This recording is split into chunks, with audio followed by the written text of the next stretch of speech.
ನಿಮ್ಮೆಲ್ಲರ ಹೃದಯದಲ್ಲಿ ಅನುಗ್ರಹಪೂರ್ವಕವಾಗಿ ಕುಳಿತಿರ್ತಕ್ಕಂಥ ಸಮಸ್ತ ಗುರು ಪರಂಪರೆಗೆ, ಸಮಸ್ತ ಋಷಿ ಪರಂಪರೆಗೆ ಪ್ರತ್ಯೇಕವಾಗಿ ವಂದಿಸ್ತಾ ಇವತ್ತಿನ ಮಹರ್ಷಿ ಚಿಂತನೆಯಲ್ಲಿ ನಾವು ನಾರದ ಮಹರ್ಷಿಗಳ ಬಗ್ಗೆ ತಿಳಿಯೋಣ. ನಾರದರು ಅನ್ನುವ ಹೆಸರು ಕೇಳುತ್ತಿದ್ದಂತೆ ನಮ್ಮ ಮನಸ್ಸಿನಲ್ಲಿ ಒಂದು ಚಿತ್ರಣ ಬರುತ್ತೆ. ವೀಣೆಯನ್ನು ಹಿಡಿದುಕೊಂಡು ನಾರಾಯಣನ ಸ್ಮರಣೆ ಮಾಡ್ತಾ 3 ಲೋಕಗಳಲ್ಲಿಯೂ ಸಂಚಾರ ಮಾಡುತ್ತಿರುವಂತಹ ಒಬ್ಬ ಋಷಿಯ ಚಿತ್ರ ನಮ್ಮ ಮನಸ್ಸಿಗೆ ಬರುತ್ತೆ. ಇಂತಹ ನಾರದರು ನಮಗೆ ಕಿಂಚಿತ್ ಯಥಾಯೋಗ್ಯವಾಗಿ ತಿಳಿಯೋಣ. ನಾರದರು ಮಂತ್ರದ್ರಷ್ಟಾರರು ಆಗಿದ್ದಾರೆ. ಋಗ್ವೇದದಲ್ಲಿರ್ತಕ್ಕಂಥ ಮತ್ತು ಅಥರ್ವ ವೇದದಲ್ಲಿರ್ತಕ್ಕಂಥ ಕೆಲವು ಮಂತ್ರಗಳು ಅವರು ದರ್ಶಿಸಿದಾಗಿದೆ. ಛಾಂದೋಗ್ಯೋಪನಿಷತ್ತಿನಲ್ಲಿ ಭೂಮವಿದ್ಯೆಯಲ್ಲಿ ನಾರದರು ಸನತ್ಕುಮಾರರ ಶಿಷ್ಯರಾಗಿ ಆ ವಿದ್ಯೆಯನ್ನು ಲೋಕವಿಶ್ರುತಗೊಳಿಸಿರ್ತಾರೆ. ಸಂಗೀತ ಪ್ರಧಾನವಾದಂಥ ಸಾಮವೇದವಂತೂ ಅವರಿಗೆ ಬಹಳ ಪ್ರಿಯವಾದಂತಹ ವೇದವಾಗಿದೆ. ಅವರ ವೀಣೆಯ ಹೆಸರು ಮಹತಿ. ಸಂಗೀತ ಮಕರಂದ ಅನ್ನುವಂತಹ ಕೃತಿಯನ್ನು ನಾರದರು ರಚನೆ ಮಾಡಿರ್ತಾರೆ. ಭಕ್ತಿ ಸೂತ್ರ, ನಾರದರ ಭಕ್ತಿ ಸೂತ್ರವನ್ನು ಕೇಳದೇ ಇರುವಂಥ ಆಸ್ತಿಕರೇ ಇಲ್ಲ ಅನ್ನುವಷ್ಟು ರೀತಿಯಲ್ಲಿ ಆ ನಾರದರ ಭಕ್ತಿ ಸೂತ್ರ ಅನ್ನೋದು ಅಮೋಘವಾದಂತಹ ಕೃತಿ. ಇದರಲ್ಲಿ 84 ಸೂತ್ರಗಳಿದೆ. ಅದು ಸರಳವಾದ ಸೂತ್ರಗಳು. ಆ ನೆನಪಿಡಲು ಮತ್ತು ಆಚರಣೆಗೆ ತರಲು ಬಹಳ ಯೋಗ್ಯವಾದಂಥ ಆಣಿ ಮುತ್ತುಗಳಂತೆ ಇದೆ. ಭಕ್ತಿಯ ಲಕ್ಷ್ಯ, ಸಾಧನೆ, ಮಹತ್ವ, ಈ ದಾರಿಯಲ್ಲಿ ಬರ್ತಕ್ಕಂಥ ತೊಡಕುಗಳು, ಅದರ ನಿವಾರಣೆಗೆ ಉಪಾಯಗಳು, ಹೀಗೆ ಎಲ್ಲವನ್ನು ವಿವರಿಸತಕ್ಕಂಥದ್ದು ನಾರದರ ಭಕ್ತಿ ಸೂತ್ರ ಆಗಿದೆ. ಹೀಗೆ ನಾವು ನಾರದರ ಬಗ್ಗೆ ನಾವು ಎಷ್ಟು ತಿಳಿದರೂ ಅದು ಕಡಿಮೆ ಅನಿಸ್ತಾ ಇದೆ. ಯಾಕೆಂದರೆ ನಾರದರು ಭಗವದ್ಗೀತೆಯಲ್ಲಿ ಭಗವಂತ ಹೇಳ್ತಾನೆ, ಶ್ರೀಕೃಷ್ಣ ದೇವರ್ಷೀಣಾಂಚ ನಾರದ, ಇದು ಒಂದೇ ಸಾಕುರಿ. ಭಗವಂತನ ವಿಭೂತಿ ರೂಪವನ್ನು ತಮ್ಮ ಹೃದಯದಲ್ಲಿ ಹೊತ್ತುಕೊಂಡಂತಹ ಮಹಾನುಭಾವರು ನಾರದರಾಗಿದ್ದಾರೆ.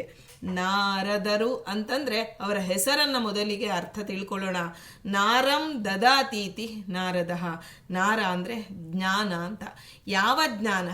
ಭಗವಂತನ ಬಗ್ಗೆ ಜ್ಞಾನವನ್ನು ಕೊಡುವಂಥವರು ಮಹರ್ಷಿಗಳು. ಯಾವ ಮಹರ್ಷಿಗಳ ಚಿಂತನೆ ಬೇಕಾದರೂ ನಮಗೆ ಪೂರ್ವ ಪುಣ್ಯದಿಂದ ಬರಬಹುದು. ಆದರೆ ನಾರದರ ಒಂದು ಚಿಂತನೆ, ನಾರದ ಹೆಸರು ನಮ್ಮ ಬಾಯಿಗೆ ಬಂತು, ಭಕ್ತಿಪೂರ್ವಕವಾಗಿ ಬಂತು ಅಂದರೆ ಅವರು ಇಲ್ಲಿ ಎಲ್ಲೋ ಸಂಚಾರ ಮಾಡ್ತಿರ್ತಾರೆ. ಅದಕ್ಕಾಗಿಯೇ ನಮಗೆ ನಾರದರ ಸ್ಮರಣೆ ಬರುತ್ತೆ ಅಂತ ಮಹಾಭಾರತದಲ್ಲಿ ವೇದವ್ಯಾಸರು ಹೇಳ್ತಾರೆ. ಹೀಗೆ ನಾರದರು ದೇವಾರ್ಷೀಣಾಂಚ ನಾರದ ಅಂತ ಕೃಷ್ಣ ಹೇಳಿದಂತೆ, ಶ್ರೀಕೃಷ್ಣನ ಪ್ರತಿರೂಪದಂತೆ ನಮ್ಮ ಎಲ್ಲ ಜನಸಾಮಾನ್ಯರ ಬಳಿ ಬಂದು ಅವರೆಲ್ಲರ ಸಮಸ್ಯೆಗಳನ್ನು ಹಾಗೂ ಅವರ ದಾರಿಗಳನ್ನು ಅವರು ನಿರ್ಧಾರವಾಗಿ ಈ ದಾರಿಯಲ್ಲಿ ಹೋದರೆ ನಿಮಗೆ ಅನುಕೂಲವಾಗತ್ತೆ ಅಂತ ಹೇಳುವಂತಹ ಮಹರ್ಷಿಗಳಾಗಿದ್ದಾರೆ. ಆದರೆ ಆ ನಾರದರು ಒಂದು ಬ್ರಹ್ಮನ ಮಾನಸ ಪುತ್ರರಲ್ಲಿ 10 ಮಂದಿ ಮಾನಸ ಪುತ್ರರಿದ್ದಾರೆ. ಅದರಲ್ಲಿ ಅವರು ಒಬ್ಬರಾಗಿದ್ದಾರೆ. ಇವರು ಎಲ್ಲ ಕಾಲದಲ್ಲಿಯೂ ದೇವತೆಗಳು, ರಾಕ್ಷಸರು, ಮನುಷ್ಯರು, ಯಕ್ಷರು, ಕಿನ್ನರು, ಗಂಧರ್ವರು, ಎಷ್ಟು ಜೀವರಾಶಿಗಳಿದೆಯೋ ಅಷ್ಟು ಜೀವರಾಶಿಗಳು 84 ಲಕ್ಷ ಯೋನಿಗಳಲ್ಲೂ ಅವರು ಇರ್ತಕ್ಕಂಥ ಸಜ್ಜನರನ್ನು ಅವರು ಉದ್ಧಾರ ಮಾಡುವಂತಹ ಮಹಾನುಭಾವರಾಗಿದ್ದಾರೆ. ಅವರಿಬ್ಬರಲ್ಲೂ ಎಲ್ಲರ ವಿಶ್ವಾಸವೂ ಅವರು ಗಳಿಸ್ತಾರೆ. ಕಂಸನ ಬಳಿ ಸಹಿತ ಬಂದು ನಾರದರು ಹೇಳ್ತಾರೆ, ವಸುದೇವನನ್ನ ಮೊದಲಿಗೆ ತನ್ನ ಒಂದು ಮಗುವನ್ನ ಕೊಡ್ತಾನೆ. ವಸುದೇವ ಕೊಟ್ಟಾಗ ಮುಂದೆ ಆ ಲೋಕಕಂಟಕನಾದಂತಹ ಕಾಲನೇಮಿಯ ಸಂಹಾರ ಆಗಬೇಕಾಗಿದೆ, ಅವನ ಪಾಪದ ಕೊಡ ತುಂಬಬೇಕು ಅಂತ ಹೇಳಿ ನಾರದರು ಬರ್ತಾರೆ. ನಾರದರು ಹೇಳ್ತಾರೆ ಕಂಸನಿಗೆ, ಅಲ್ಲಪ್ಪ ನಿನ್ನ ತಂಗಿಯ ಗಂಡ ಎಷ್ಟು ಪ್ರಾಮಾಣಿಕ ಅಂತ ಹೇಳಿ ಕೊಟ್ಟು ಕಳಿಸ್ಬಿಟ್ಟಿಯಲ್ಲ ಮಗುನ ಅಂತ. ಹೌದು ನಾರದ್ರೆ, 8ನೇ ಮಗು ತಾನೇ ನನಗೆ ಮೃತ್ಯು, ಮೊದಲನೇ ಮಗು ನನ್ನ ತಂಗಿಯ ಚೊಚ್ಚಲ ಮಗು, ನನಗೆ ಅವಳು ದುಃಖ ಪಡುವುದನ್ನು ನೋಡಲಾರೆ ಅಂತ ಹೇಳಿದಾಗ ನಾರದ್ರು ಹೇಳ್ತಾರೆ, ಈಗ ಅಂಕಾನಾಂ ವಾಮತೋಗತಿ, ದೇವತೆಗಳು ಈ ಕಡೆಯಿಂದಲೂ ಎಣಿಸ್ತಾರೆ, ಈಗ ಎಡದಿಂದ ಬಲಕ್ಕೆ ಬಲದಿಂದ ಎಡಕ್ಕೆ, ಹಾಗಿರುವಾಗ ಇದೇ ಯಾಕೆ 8ನೇ ಮಗು ಆಗಿರಬಾರ್ದು ಅಂತ ಹೇಳಿದಾಗ ಕಂಸ ಮತ್ತೆ ವಸುದೇವನನ್ನ ಕರೆದು ಆ ಮಗುವನ್ನ ಸಂಹಾರ ಮಾಡುವಂತೆ ಪ್ರಚೋದಿಸ್ತಾರೆ. ನೋಡುವುದಕ್ಕೆ ಇದು ಬಹಳ ಕ್ರೌರ್ಯ ಅನ್ಸತ್ತೆ. ಆದರೆ ಆ ಕಾಲನೇಮಿಗೆ ಅವರು ಆ ಕಾಲನೇಮಿಯ ಒಂದು ಸಂಹಾರ ಕೃಷ್ಣನಲ್ಲಿ ಆಗಬೇಕಾಗಿದೆ. ಜೊತೆಗೆ ಆ ಒಳಗೆ ಭೃಗು ಋಷಿಗಳಿದ್ದಾರೆ, ಕಂಸನ ಒಳಗೆ ಕಂಸಾವಿಷ್ಟ ಭೃಗು ಋಷಿಗಳನ್ನು ಈ ಜನ್ಮದಿಂದ ಬೇಗನೆ ಪಾರು ಮಾಡಬೇಕಾಗಿದೆ. ಇಷ್ಟೆಲ್ಲ ನಾರದರು ಒಂದು ಕೆಲಸ ಮಾಡಿದರು ಅಂದರೆ ಅದಕ್ಕೆ ನೂರಾರು ಕಾರಣಗಳನ್ನು ಇಟ್ಟುಕೊಂಡು ಆ ರೀತಿ ಹೇಳಿರ್ತಾರೆ. ಹೀಗೆ ಮಹಾಭಾರತದಲ್ಲಿ ಭಾಗವತದಲ್ಲಂತೂ ಪ್ರತಿಯೊಂದು ಸ್ಕಂದದಲ್ಲಿ ನಾರದರು ಬರ್ತಾರೆ. ಅದನ್ನು ನಮ್ಮ ಗುರುಗಳು ಹೇಳ್ತಾರೆ. ಒಂದೊಂದು ಸ್ಕಂದದಲ್ಲೂ ನಾರದರ ಪಾತ್ರ ಚಿಂತನೆಯನ್ನು ನಾವು ಮುಂದೆ ನೋಡೋಣ ಅಂತ ಹೇಳ್ತಾ, ಈಗ ಭಾಗವತದಲ್ಲಿ ನಾರದರು ತಮ್ಮ ಪೂರ್ವಜನ್ಮ ವೃತ್ತಾಂತವನ್ನು ತಾವೇ ಹೇಳ್ಕೊಂಡಿದ್ದಾರೆ. ಅದನ್ನು ಸ್ವಲ್ಪ ಗಮನಿಸೋಣ. ಹಿಂದಿನ ಜನ್ಮದಲ್ಲಿ ನಾರದರು ಅಂತ ಆಗೋದಕ್ಕಿಂತ ಮುಂಚೆ ಅವರು ವೇದಾಧ್ಯಯನಶೀಲರಾದಂತಹ ಬ್ರಾಹ್ಮಣರೊಬ್ಬರ ಮನೆಯಲ್ಲಿ ಕೆಲಸ ಮಾಡುತ್ತಿದ್ದಂತಹ ದಾಸಿಯೊಬ್ಬಳ ಪುತ್ರರಾಗಿ ಜನಿಸ್ತಾರೆ. ಅದು ಮಳೆಗಾಲ ಆದ್ರಿಂದ ಚಾತುರ್ಮಾಸ, ಮಳೆಗಾಲ ಆಗಿರೋದ್ರಿಂದ ಅಲ್ಲಿ ಚಾತುರ್ಮಾಸಕ್ಕಾಗಿ ಆ ಬ್ರಾಹ್ಮಣರ ಮನೆಯಲ್ಲಿ ಆ ಸನ್ಯಾಸಿಗಳು ಚಾತುರ್ಮಾಸ ವ್ರತವನ್ನು ಕೈಗೊಂಡಿರ್ತಾರೆ. ಈ ದಾಸಿ ಪುತ್ರನನ್ನು ಅವರು ಸೇವೆಗೆ ನೇಮಿಸ್ತಾರೆ. ಎಲ್ಲರದು ಅವರು ತೀರ್ಥ ಪ್ರಸಾದ ಎಲ್ಲವೂ ಆದ ಮೇಲೆ ಈ ದಾಸಿ ಪುತ್ರನಾದಂತಹ ಪುಟ್ಟ ಬಾಲಕ ಅವನು ಎಲ್ಲವನ್ನ ಮಹರ್ಷಿಗಳು ಏನಾದರೂ ಹೇಳ್ತಿದ್ರೆ ದೂರ ಕೂತ್ಕೊಂಡು ಕೇಳ್ತಿದ್ದ. ಅದಲ್ಲದೆ ಅವರೆಲ್ಲರಿಗೂ ಪೂಜೆಗೆ ಏನು ಬೇಕೋ ಎಲ್ಲವನ್ನ ಸಗಣಿ ತಗೊಂಡ್ಬಂದು ಸಾರಿಸಿ ಶುದ್ಧ ಮಾಡಿ ಅವರಿಗೆ ಏನು ಅಣಿ ಮಾಡಿಕೊಡ್ಬೇಕೋ ಎಲ್ಲವನ್ನ ಚಾತುರ್ಮಾಸ 4 ತಿಂಗಳು ಅವರ ಸೇವಾ ಮಾಡ್ತಾನೆ. ಆ ಚಾತುರ್ಮಾಸದಲ್ಲಿ ಕುಳಿತಕ್ಕಂಥ ಸನ್ಯಾಸಿಗಳ ಸೇವಾ ಫಲ ಏನಾಗತ್ತೆ ಅಂದರೆ, ಆ ಸನ್ಯಾಸಿಗಳು ಅವನಿಗೆ ಅನುಗ್ರಹ ಮಾಡಿ ಮುಂದೆ ಹೊರಟು ಬಿಡ್ತಾರೆ. ಆಮೇಲೆ ಆ ಅನತಿ ಕಾಲದಲ್ಲೇ ಅವನ ತಾಯಿ ಸತ್ತೋಗ್ತಾಳೆ, ಆ ದಾಸಿ ಸತ್ತೋಗ್ತಾಳೆ. ಆಗ ಆ ಬಾಲಕ ಅನ್ಕೋತಾನೆ, ನನಗಿದ್ದ ಒಂದೇ ಒಂದು ತಂತು, ಈ ಒಂದು ಸಂಸಾರದ ಕರೆಗೆ ಇಡುವಂತಹ ಒಂದು ತಂತು ಅದು ಕಳಚಿ ಹೋಯಿತು ಕೊಂಡಿ ಅಂತ. ಅಂತಹ ಒಂದು ಜ್ಞಾನ ಬರುವಷ್ಟು ರೀತಿಯಲ್ಲಿ ಆ ಯತಿಗಳು ಅನುಗ್ರಹ ಮಾಡಿ ಹೋಗಿರ್ತಾರೆ. ಆಗ ಆ ಒಂದು ಬಾಲಕ ಎಲ್ಲವನ್ನ ತಾಯಿಯೇ ಇಲ್ಲ ಅಂದಮೇಲೆ ತಾನು ತನ್ನ ಮನಸ್ಸಿಗೆ ಬಂದಂತೆ ಹೋಗಬೇಕು ಅಂತ ಹೊರಡ್ತಾನೆ. ಎಲ್ಲಿ ಹೋಗಬೇಕು ಗೊತ್ತಿಲ್ಲ. ಆಗ ಒಂದು ನದಿಯ ದಡದಲ್ಲಿ ಬಂದು ಕೂತ್ಕೋತಾನೆ. ತನಗೆಲ್ಲ ಅವನಿಗೆ ತಾಯಿಯ ನೆನಪು ಬರೋದಕ್ಕಿಂತ ತಾಯಿ ನನಗೆ ದೇಹ ಕೊಟ್ಟು ಹೋಗಿದ್ದಾಳೆ, ತಾಯಿಯ ಆಯುಷ್ಯ ಮುಗೀತು, ಅವಳು ಹೋಗಿದ್ದಾಳೆ. ಈಗ ನನಗೆ ತಾಯಿ ಕೊಟ್ಟಂತಹ ದೇಹದಿಂದ ನಾನು ಸಾಧನೆ ಮಾಡಬೇಕಾಗಿದೆ. ಅದು ನಾನು ತಾಯಿಗೆ ಕೊಡುವಂತಹ ಒಂದು ದೊಡ್ಡದಾದಂತಹ ಉಡುಗೊರೆಯಾಗಿದೆ.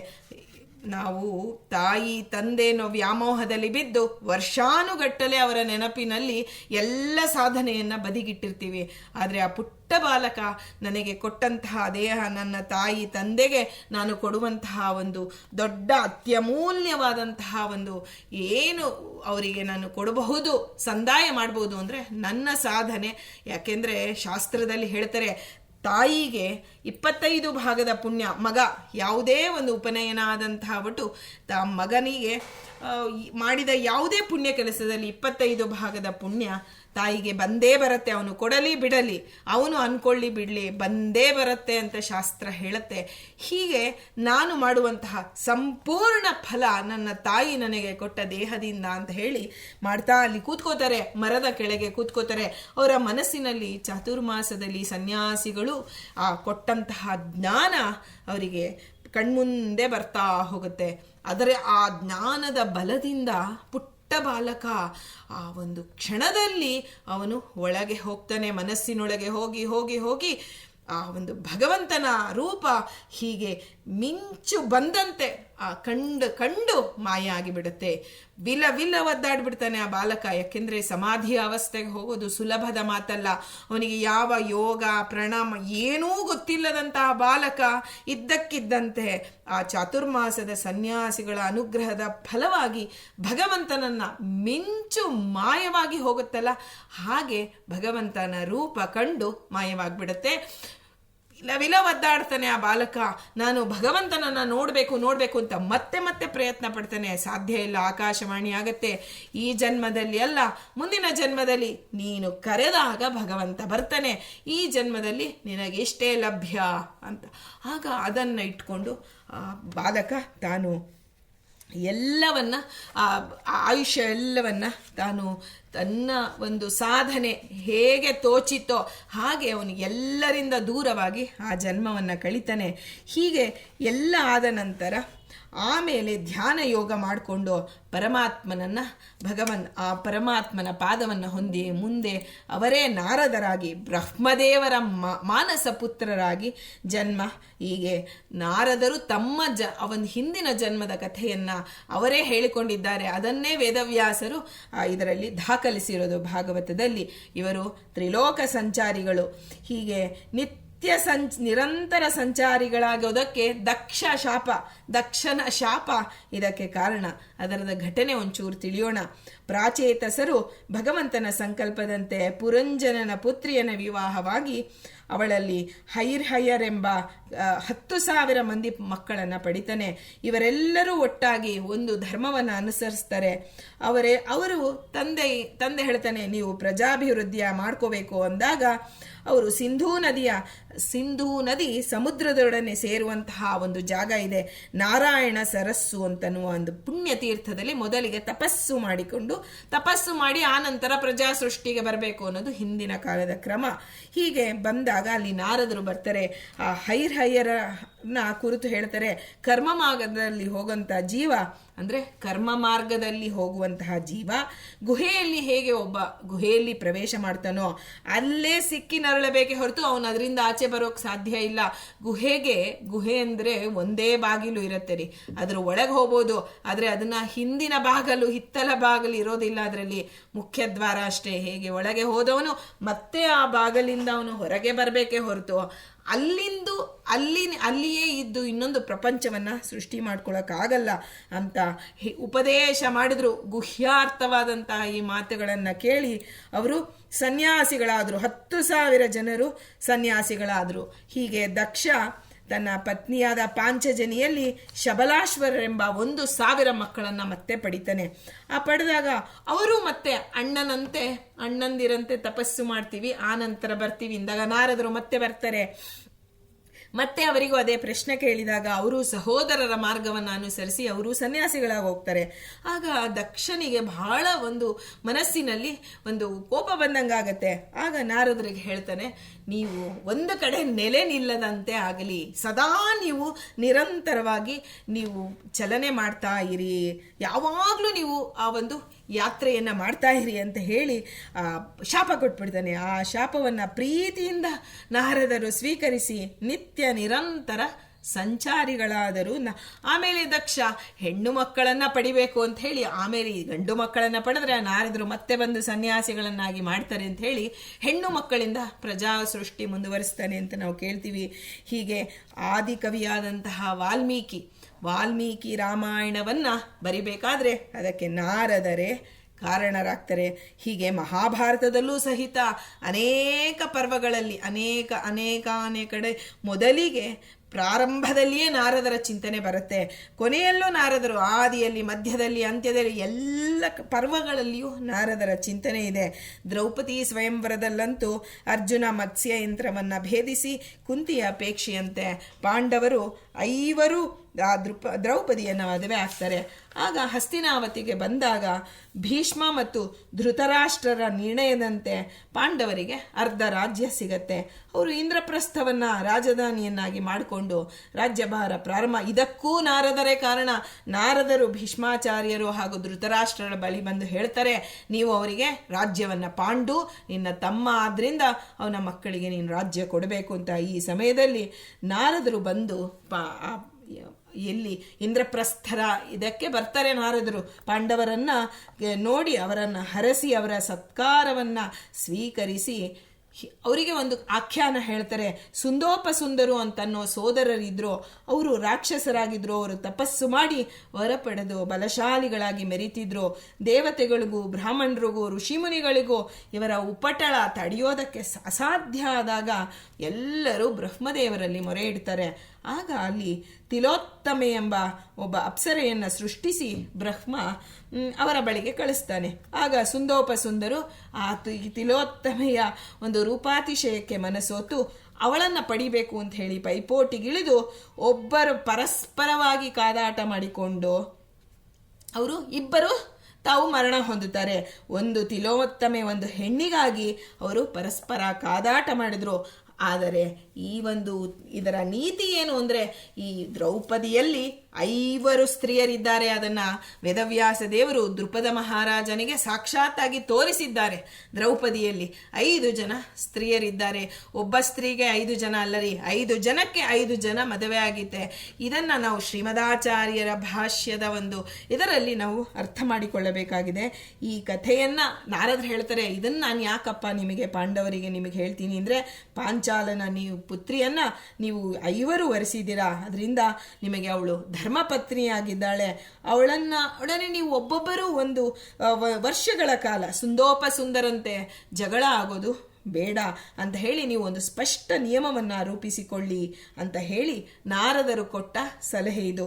ವರ್ಷಕ್ಕೊಬ್ಬರು ಸರತಿಯಂತೆ ದ್ರೌಪದಿಯನ್ನ ಅವಳ ಜೊತೆ ಇರಬೇಕು. ಮಿಕ್ಕಿದವರು ಯಾರೇ ಆಗಲಿ ಆ ಸಮಯದಲ್ಲಿ ದ್ರೌಪದಿಯನ್ನ ಕಂಡರೆ ಅವರು ತೀರ್ಥಯಾತ್ರೆ ಮಾಡಬೇಕು ಅನ್ನುವಂತಹ ನಿಯಮ ಮಾಡಿಕೊಳ್ತಾರೆ. ಹೀಗೆ ಸಂಸಾರದ ವ್ಯವಸ್ಥೆಯನ್ನು ಸನ್ಯಾಸಿಗಳು ಆದರೂ ಸಂಸಾರವನ್ನು ಸುಗಮವಾಗಿ ನಡೆಯೋದಕ್ಕೆ ಒಂದು ವ್ಯವಸ್ಥೆ ಮಾಡಿಕೊಂಡಂಥವರು ನಾರದರಾಗಿದ್ದಾರೆ. ಮುಂದೆ ಮಯಸಭೆ, ಮಯನಿರ್ಮಿತ ಸಭಾಭವನದಲ್ಲಿ ನಾರದರು ಯುಧಿಷ್ಠಿರನಿಗೆ ರಾಜನೀತಿಯನ್ನು ಉಪದೇಶಿಸ್ತಾರೆ. ನೋಡಿ, ರಾಜನೀತಿಯಲ್ಲಿ ಸಂಸಾರವನ್ನಲ್ಲಿ ಎಲ್ಲ ಸಂಸಾರದ ಗೃಹಸ್ಥಾಶ್ರಮ ಧರ್ಮವನ್ನೂ ಬಲ್ಲವರಾಗಿದ್ದರು. ಬ್ರಹ್ಮಚಾರ್ಯ ಧರ್ಮ, ಸನ್ಯಾಸ ಧರ್ಮ, ವಾನಪ್ರಸ್ಥ ಧರ್ಮ ಎಲ್ಲರಿಗೂ ಎಲ್ಲ ಧರ್ಮವನ್ನು ಉಪದೇಶ ಮಾಡಿರೋರು ನಾರದರಾಗಿದ್ದಾರೆ. ರಾಜನಿಗೆ ಬಂದು ರಾಜನೀತಿಯನ್ನು ಉಪದೇಶ ಮಾಡ್ತಾರೆ. ಇದು ಸಭಾಪರ್ವದಲ್ಲಿ ಬರುತ್ತೆ. ನಾರದರು ಯುಧಿಷ್ಠಿರನ ಬಳಿ ಅವನ ಆಡಳಿತಕ್ಕೆ ಸಂಬಂಧಿಸಿದಂತೆ 125 ಪ್ರಶ್ನೆಗಳನ್ನು ಕೇಳ್ತಾರೆ. ಆಗ ಅವರ ನಡುವಿನ ಪ್ರಶ್ನೋತ್ತರದ ರೂಪದ ಈ ಸಂವಾದವನ್ನು ಕಶ್ಚಿತ್ ಸರ್ಗ ಅಂತಲೇ ಕರೆಯಲಾಗಿದೆ. ಹೀಗೆ ನಾರದರ ರಾಜನೀತಿ ನಿಪುಣತೆ ಸಹಿತ ಇಲ್ಲಿ ಸೊಗಸಾಗಿ ಮೂಡಿ ಬಂದಿದೆ. ಇದನ್ನು ವೇದವ್ಯಾಸ ದೇವರು ದಾಖಲಿಸಿದ್ದಾರೆ. ಹೀಗೆ ಯುಧಿಷ್ಠಿರ ಮೂರ್ಲೋಕದಲ್ಲಿರ್ತಕ್ಕಂಥ, ಇನ್ನೊಮ್ಮೆ ಕೇಳ್ತಾನೆ ಯುಧಿಷ್ಠಿರ, ಮೂರ್ಲೋಕದಲ್ಲಿ ಇರತಕ್ಕಂತಹ ಶ್ರೇಷ್ಠವಾದಂತಹ ಸಭಾಭವನಗಳು ಯಾವುದು ನಾರದರೆ? ಜ್ಞಾನಿಗಳು ಬಂದಾಗ ಉಭಯ ಕುಶಲೋಪರಿ ಮಾಡಿದ ಮೇಲೆ ಆನಂತರ ಜ್ಞಾನದಲ್ಲಿ ಆಸಕ್ತನಾಗಿರಬೇಕು. ಜ್ಞಾನದಿಂದಲೇ ಭಗವಂತ ನಮಗೆ ಅನುಗ್ರಹ ಮಾಡೋದು ಅಂತ ತಿಳಿದು ಯುಧಿಷ್ಠಿರ ನಾರದರು ಬಂದಾಗ ತನ್ನ ಧಾರ್ಮಿಕವಾದ ಧರ್ಮರಾಜ, ಧರ್ಮಕ್ಕೆ ಅಭಿಮಾನಿ ದೇವತಾ, ಅವನು ತನ್ನ ಸಂಶಯಗಳನ್ನು ನಾರದರಿಂದ ಪರಿಹರಿಸಿಕೊಂಡ ಅಂತ ಹೇಳಿದ ಮೇಲೆ ನಾರದರ ಒಂದು ವ್ಯಕ್ತಿತ್ವ ಚಿಂತನೆ ನಮಗೆ ಊಹಾತೀತವಾಗಿದೆ.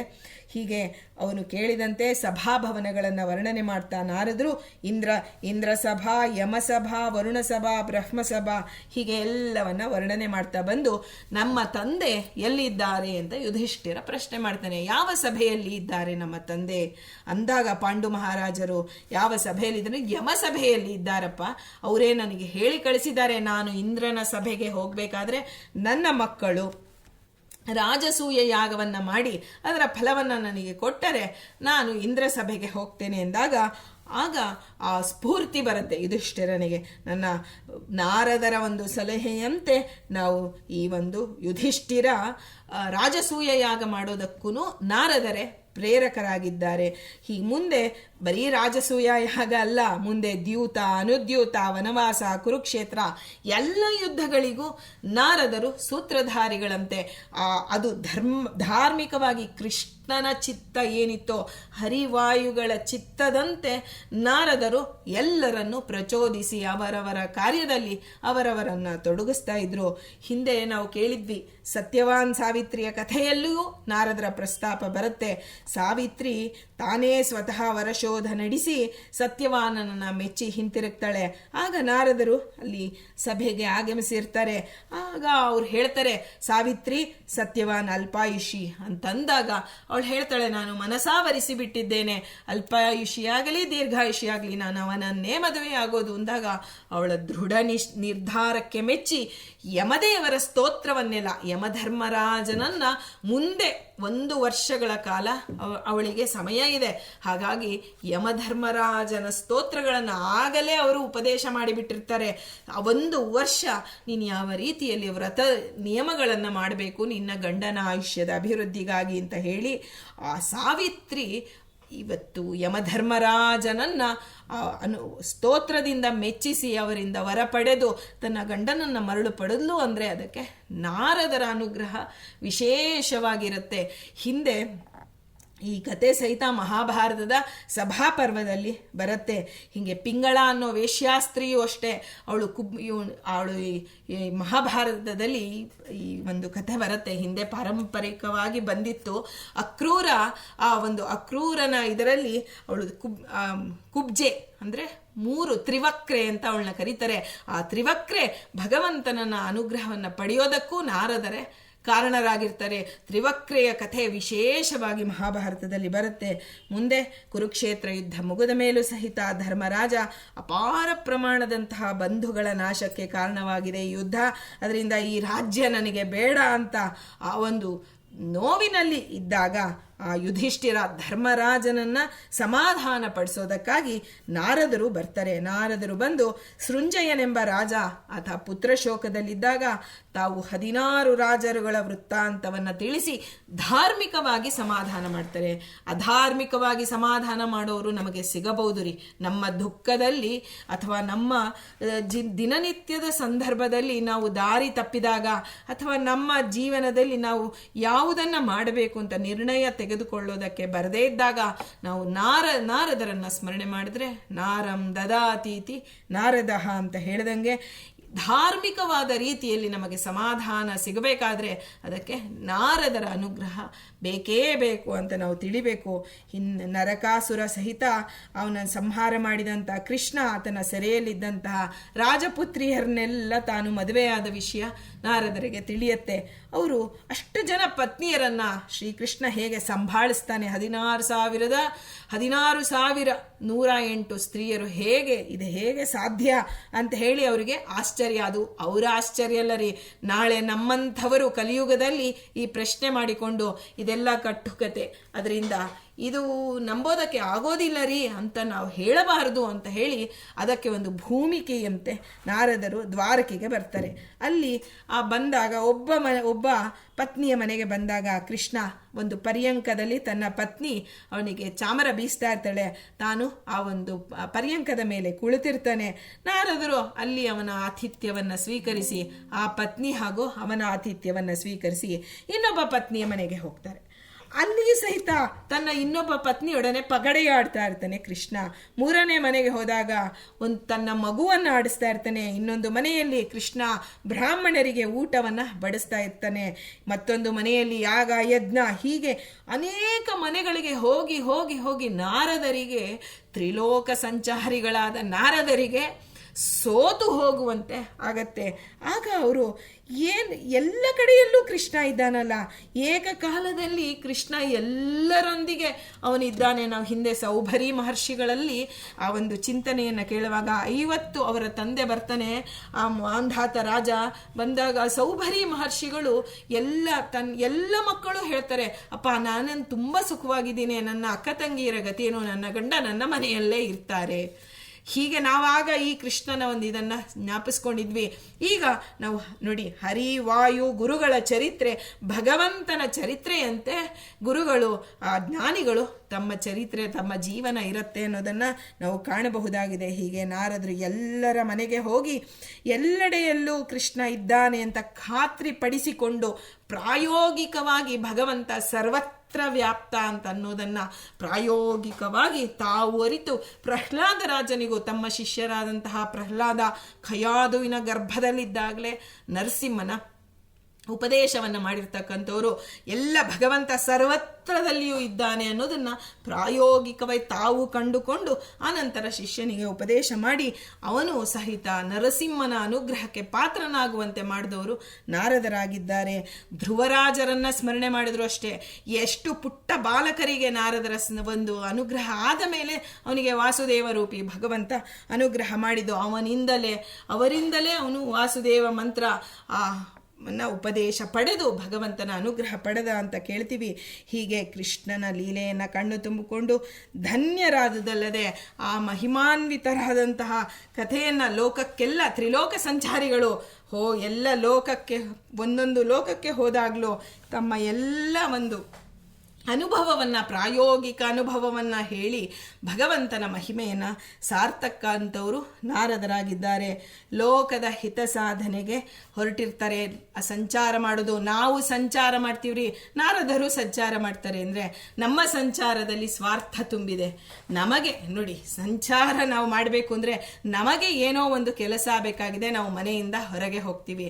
ಆದರೆ ಅಥವಾ ಯಾತ್ರೆಗೆ ಹೋಗ್ತೀವಿ, ನಮಗೆ ಪುಣ್ಯ ಬೇಕು, ನಮಗೆ ಒಂದು ಉತ್ತಮವಾದ ಲೋಕ ಬೇಕು, ಈ ನಮ್ಮ ಪಾಪ ಪರಿಹಾರ ಆಗಬೇಕು, ಹೀಗೆ ನಮ್ಮ ಸಂಚಾರ ಇದೆ. ನಾರದರು ಸಂಚಾರ ಮಾಡೋದು ಜ್ಞಾನಿಗಳಿಗೆ ಅನುಗ್ರಹ ಮಾಡುವ ಸಲುವಾಗಿ 14 ಲೋಕದಲ್ಲಿ ನಾರದರು ಸಂಚಾರ ಮಾಡ್ತಿರ್ತಾರೆ. ಒಮ್ಮೆ ಏನಾಯಿತು, ಅವರು ತಮ್ಮನ್ನೇ ತಾವು ಕಷ್ಟಕ್ಕೆ ಸಿಲುಕಿಸಿಕೊಂಡಾದರೂ ಪರವಾಗಿಲ್ಲ, ಭಗವಂತನ ಮಹಿಮೆಯನ್ನು ಜಗತ್ತಿಗೆ ಸಾರ್ತಾರೆ. ಒಂದು ಸಲ ಏನಾಯಿತು, ಈ ಮಾಯೆಯ ಸ್ವರೂಪವನ್ನು ನಾನು ಅರಿಬೇಕು ಅಂತ ಹೇಳಿ ಭಗವಂತನ ಬಳಿ, ನಾರಾಯಣನ ಬಳಿ ಹೋಗಿ ಪ್ರಶ್ನೆ ಮಾಡ್ತಾರೆ. ಭಗವಂತ ಹೇಳ್ತಾನೆ, ಏನು ಉತ್ತರ ಕೊಡಲ್ಲ. ನಾರದರನ್ನ ಕರೆದುಕೊಂಡು ಒಂದು ಕನ್ಯಾಕುಬ್ಜ ಅನ್ನುವ ಒಂದು ಸರೋವರದ ಬಳಿ ಬರ್ತಾನೆ. ಬಂದು ನೀನು ಸ್ನಾನ ಮಾಡು ನಾರದ ಅಂತ ಹೇಳಿದಾಗ ಆ ಭಗವಂತನ ಸೂಚನೆಯಂತೆ ಆ ಸರೋವರದಲ್ಲಿ ಸ್ನಾನ ಮಾಡ್ತಾರೆ. ಅವರು ಬರುವ ಹೊತ್ತಿಗೆ ಸ್ತ್ರೀಯರಾಗ್ಬಿಡ್ತಾರೆ. ಸ್ತ್ರೀಯಾಗಿ ಪರಿವರ್ತನೆಗೊಂಡ್ರು. ಆ ನಂತರ ಅವರು ಕಾಲಧ್ವಜನೆಂಬ ರಾಜನನ್ನ ವಿವಾಹವಾಗಿ ಸಂತಾನವನ್ನು ಪಡಿತಾರೆ. ಕೆಲವೇ ವರ್ಷಗಳಲ್ಲಿ ಯುದ್ಧವೊಂದರಲ್ಲಿ ಆ ಶತ್ರುಗಳಿಂದ ಎಲ್ಲರೂ ಸಂಹಾರ ಆಯಿತು ಅಂದಾಗ ಅದನ್ನು ನೋಡಿ ಆ ಒಂದು ಸ್ತ್ರೀಯಾದಂತಹ ನಾರದರು ಮತ್ತೆ ಭಗವಂತನನ್ನ ದುಃಖಿತರಾಗಿ ಕೂತಾಗ ನಾರಾಯಣನ ಸ್ಮರಣೆ ಬರುತ್ತೆ. ಬಂದಾಗ ಮತ್ತೆ ಭಗವಂತನನ್ನ ಮೊರೆ ಹೊಕ್ಕಿದಾಗ ಆ ಭಗವಂತ ಮತ್ತೆ ಹೇಳ್ತಾನೆ, ಈ ಪುಣ್ಯತೀರ್ಥದಲ್ಲಿ ಮಿಂದು ಬಾ. ಆಗ ಮತ್ತೆ ನಾರದರಾದರು. ಹೀಗೆ ತಮ್ಮನ್ನೇ ತಾವು ಕಷ್ಟಕ್ಕೆ ಒಡ್ಡಿಕೊಂಡಾದರೂ ಸರಿ, ಜಗತ್ತಿಗೆ ಆ ಭಗವಂತನ ಮಾಯೆಯನ್ನ ಯಾರೂ ದಾಟಲು ಸಾಧ್ಯವಿಲ್ಲ. ಭಗವಂತನ ಮಾಯಾ ಅಂದರೆ ಇಚ್ಛಾ ಅಂತ. ದೇವರ ಇಚ್ಛೆಯನ್ನ ಯಾರೂ ಅದನ್ನು ದಾಟಿಸೋದಕ್ಕೆ ಸಾಧ್ಯವಿಲ್ಲ ಅನ್ನೋದನ್ನು ನಿರೂಪಣೆ ಮಾಡಿದ್ದಾರೆ. ಇನ್ನು ಅವರ ಬಗ್ಗೆ ನಾವು ತಿಳಿತಾ ಹೋದರೆ ಅದು ನಮಗೆ ಒಂದು ನಾಲಿಗೆ ಸಾಲದು ರೀ. ನಾರದರನ್ನ, ಗುರುಗಳನ್ನು ಸ್ಮರಣೆ ಮಾಡೋದಕ್ಕೆ, ಗುರುಸ್ತೋತ್ರ ಮಾಡೋದಕ್ಕೆ ಸಾಧ್ಯವೇ ಇಲ್ಲ. ನಾರದರದು 14 ಲೋಕಗಳಲ್ಲಿ ನಾರದರ ಒಂದು ಆ ಭಕ್ತಿ ಸೂತ್ರ ಪ್ರಚಲಿತವಾಗಿದೆ. ಭಕ್ತಿ ಯೋಗಿಗಳವರು ನಾರದರು. ನಮ್ಮಂತಹ ಕರ್ಮಯೋಗಿಗಳಿಗೂ ನಾರದರು ಪುರಂದರದಾಸರಾಗಿ ಬಂದು ಅನುಗ್ರಹ ಮಾಡಿದ್ದಾರೆ. ಕುಬ್ಜೆಗಂತೂ ತ್ರಿವಕ್ರೆ ಅವಳು. ಆ ತ್ರಿವಕ್ರೆಗೂ ನಾರದರು ಅನುಗ್ರಹ ಮಾಡಿದ ನಂತರವೇ ಕೃಷ್ಣ ಅವಳಿಗೆ ಸೌಂದರ್ಯ ಕೊಟ್ಟ. ಆ ಸೌಂದರ್ಯ ಹೇಳ್ತಾಳವಳು, ಸೌಂದರ್ಯ ಗುರುಗಳ ಅನುಗ್ರಹದಿಂದ ನೀನು ಕಂಡೆ ಸ್ವಾಮಿ, ನಿನ್ನಿಂದ ಈ ಸೌಂದರ್ಯ ಬಂತು, ಈ ಸೌಂದರ್ಯ ನಿನಗೇ ಸಮರ್ಪಿತ ಅಂದಾಗ ವಿಶೋಕನೆಂಬ ಭೀಮಸೇನ ದೇವರ ಸಾರಥಿಯಾಗಿ ಮೆರೆಯುವಂತಹ ಮಗನನ್ನ ಶ್ರೀಕೃಷ್ಣ ಕೊಡ್ತಾನೆ. ನಾರದರ ಅನುಗ್ರಹದಿಂದ ಬ್ರಹ್ಮಚಾರಿಗಳು ಉದ್ಧಾರ ಆಗಿದ್ದಾರೆ, ಗೃಹಸ್ಥರೂ ಉದ್ಧಾರ ಆಗಿದ್ದಾರೆ, ಸನ್ಯಾಸಿಗಳು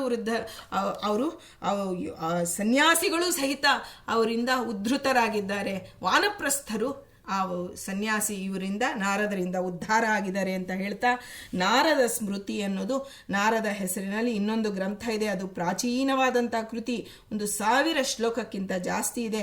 ಇದರಲ್ಲಿ ಸಾಲವನ್ನು ಹೇಗೆ ಪಡೆಯುವುದು, ಸಾಲವನ್ನು ಹೇಗೆ ಧಾರ್ಮಿಕವಾದ ಸಾಲವನ್ನು ಹೇಗೆ ಪಡೆಯೋದು, ತೀರಿಸೋದು, ಆಸ್ತಿಯಲ್ಲಿ ಹೇಗೆ ವಿಭಾಗ ಮಾಡೋದು, ದಾಯಾದಿಗಳಲ್ಲಿ ಆಸ್ತಿ ವಿಭಾಗ ಹೇಗೆ, ವಿವಾಹ, ಅಪರಾಧ ಮತ್ತು ಅದಕ್ಕೆ ಏನೇನು, ಯಾವ ಅಪರಾಧಕ್ಕೆ ಏನೇನು ಶಿಕ್ಷೆ ಅನ್ನೋದನ್ನೆಲ್ಲವನ್ನ, ವ್ಯಾವಹಾರಿಕ ವಿಷಯಗಳೆಲ್ಲವನ್ನ ವಿವರಿಸುವಂತಹ ಕೃತಿ ಇದಾಗಿದೆ. ಇನ್ನೊಂದು ನಾರದ ಪುರಾಣ ಅಂತ ಇದೆ, ಅದು ಒಂದು ಮಹಾಪುರಾಣವಾಗಿದೆ, ಬೃಹನ್ನಾರದವೆಂದು ಖ್ಯಾತವಾಗಿದೆ. ಇದು ಉಳಿದ ಎಲ್ಲ ಪುರಾಣಗಳ ಪರಿವಿಡಿ ಇದರಲ್ಲಿ ಇದೆ. ಅದೇ ಒಂದು ವಿಶೇಷ. ವರ್ಷವಿಡೀ ಮಾಡಬಹುದಾದಂತಹ ವ್ರತಗಳು, ಆ ಒಂದು ಕಾಮ್ಯ ವ್ರತಗಳು, ಭಗವಂತನಿಗಾಗಿ ಮಾಡುವಂತಹ ವ್ರತಗಳು, ವಿಷ್ಣು ಭಕ್ತಿ, ತೀರ್ಥಕ್ಷೇತ್ರಗಳ ವಿವರೆ ಎಲ್ಲವೂ ಮನೋಹರವಾದಂಥದ್ದು ನಾರದೀಯ ಪುರಾಣವಾಗಿದೆ. ನಾರದ ಪಂಚರಾತ್ರ ಅನ್ನೋದು ಒಂದು ಇದೆ. ಇದರಲ್ಲಿ ದೇವಾಲಯಗಳನ್ನು ಶುಚಿ ಮಾಡಿ ಹೇಗೆ ಅಲಂಕಾರಯುಕ್ತವಾಗಿ ಇಟ್ಕೋಬೇಕು, ಪೂಜಾ ಸಾಮಗ್ರಿಗಳನ್ನು ಯಾವ ರೀತಿಯಲ್ಲಿ, ಯಾವ ಲೋಹದಿಂದ ಯಾವ ಪೂಜಾ ಸಾಮಗ್ರಿಯನ್ನು ಮಾಡಬೇಕು, ಹೀಗೆ ಎಲ್ಲವೂ ನಾರದ ಶಿಕ್ಷಾ ಅನ್ನೋದು. ಇದರಲ್ಲಿ ಎಲ್ಲ ರೀತಿಯಲ್ಲಿ ಒಬ್ಬ ಜೀವಿ ತಾನು ಸಾಧನೆಗೆ ಏನೇನು ಬೇಕೋ ಅಷ್ಟನ್ನು 14 ಲೋಕದಲ್ಲಿರೋ ಜೀವರು ತಮ್ಮ ತಮ್ಮ ಸಾಧನೆಗೆ ಏನೇನು ಬೇಕೋ ಅದನ್ನು ನಾರದರಿಂದ ಪಡೆದುಕೊಂಡಿದ್ದಾರೆ ಅನ್ನೋದನ್ನು ನಾವು ಹೇಳಬಹುದಷ್ಟೇ. ನಾರದರಂತೂ ಅವರ ಸ್ಮರಣೆ ಬಹಳ ವಿಶೇಷವಾಗಿದೆ. ಪುಟ್ಟ ಪುಟ್ಟ ಮಕ್ಕಳಿಗೆ ನಾರದರು ಅನುಗ್ರಹ ಮಾಡಿದ್ದಾರೆ. ಅದಕ್ಕೆ ಧ್ರುವ ಮತ್ತು ಪ್ರಹ್ಲಾದರಾಜರೇ ಸಾಕ್ಷಿಯಾಗಿ ಇವತ್ತು ನಿಂತಿದ್ದಾರೆ. ಈ ವ್ಯಾಸರಾಜರು ಅಷ್ಟೇ, ಪುರಂದರದಾಸರಾಗಿ ಬಂದಾಗ ವ್ಯಾಸರಾಜರು ಅವರು ಎಷ್ಟು ಶಿಷ್ಯರ ಮೇಲೆ ಅನುಗ್ರಹ ಮಾಡಿದ್ರು ಅಂದರೆ, ಪುರಂದರದಾಸರಾಗಿ ಬಂದರು ನಾರದರು, ತಮ್ಮ ಶಿಷ್ಯನಿಗೆ ತಾವು ಶಿಷ್ಯರಾದರು. ಅಂಥ ಅಷ್ಟು ಶಿಷ್ಯ ವಾತ್ಸಲ್ಯ ಇದೆ. ಆದರೆ ವ್ಯಾಸರಾಜರು ಬೆಳಗಿನ ಜಾವ 3 ಗಂಟೆಯಲ್ಲಿ ನಾರದರ ಮನೆ ಅಂದರೆ ಪುರಂದರದಾಸರ ಮನೆಗೆ 3 ಪ್ರದಕ್ಷಿಣೆ ಹಾಕಿ ಹೋಗ್ತಿದ್ರು. ಅವ್ರು ಹೇಳ್ತಾರೆ, ನನ್ನ ಸನ್ಯಾಸಿ ಆಗೋದ್ರಿಂದ ನಿಮಗೆ ನಾವು ನಮಸ್ಕಾರ ಮಾಡಬಾರ್ದು, ಆದರೆ ಗುರುತ್ವೇನ ಮಾನಸಿಕವಾಗಿ ನಮ್ಮ ನಮಸ್ಕಾರಗಳು ಅಂತ ಹೇಳಿ ಅಂತಹ ಗುರುಗಳಿಂದ ಪುರಂದರೋಪನಿಷತ್ ಅಂತ ಹೇಳಿ ವ್ಯಾಸರಾಜರು ಪುರಂದರದಾಸರ ಒಂದು ಗ್ರಂಥಗಳನ್ನು ಎತ್ತರ ಮಟ್ಟದಲ್ಲಿ ಇಟ್ಟು ಇವತ್ತು ದಾಸ ಸಾಹಿತ್ಯ ಬರೋದಕ್ಕೆ ನಾರದರು ಅತ್ಯಂತವಾಗಿ ನಮಗೆ ಅನುಗ್ರಹ ಮಾಡಿ ತಾವೂ ಬಂದು ವಿಜಯದಾಸರು, ಗೋಪಾಲದಾಸರು, ಜಗನ್ನಾಥದಾಸರು ಇಡೀ ದಾಸ ಪರಂಪರೆಯನ್ನೇ ಜಗತ್ತಿಗೆ ಕೊಟ್ಟಿರ್ತಕ್ಕಂಥವ್ರು ನಾರದರು. ಹೀಗೆ ಎಲ್ಲ ಒಂದು ಬ್ರಹ್ಮನ ಮಾನಸ ಪುತ್ರರಾಗಿದ್ದಾಗಿಂದ ಹಿಡಿದು ತೃಣಜೀವರ ಪರ್ಯಂತ ನಾರದರಿಂದ ಉಪಕೃತರಾಗಿದ್ದೇವೆ. ನಾವು ಯಾವುದೇ ಜನ್ಮದಲ್ಲಿ ಯಾವುದೇ ಯೋನಿಯಲ್ಲಿ ಹುಟ್ಟಿದರೂ ನಮ್ಮನ್ನು ಆ ನಾರದರ ಸ್ಮರಣೆ ನಮ್ಮನ್ನು ಉದ್ಧೃತವನ್ನಾಗಿ ಮಾಡಬಲ್ಲದು ಅಂತ ಹೇಳ್ತಾ, ನಾರದ ಋಷಿಗಳ ಅಂತರ್ಗತ ಮುಖ್ಯ ಪ್ರಾಣ ಅಂತರ್ಗತ ಶ್ರೀ ಕೃಷ್ಣಾರ್ಪಣಮಸ್ತು.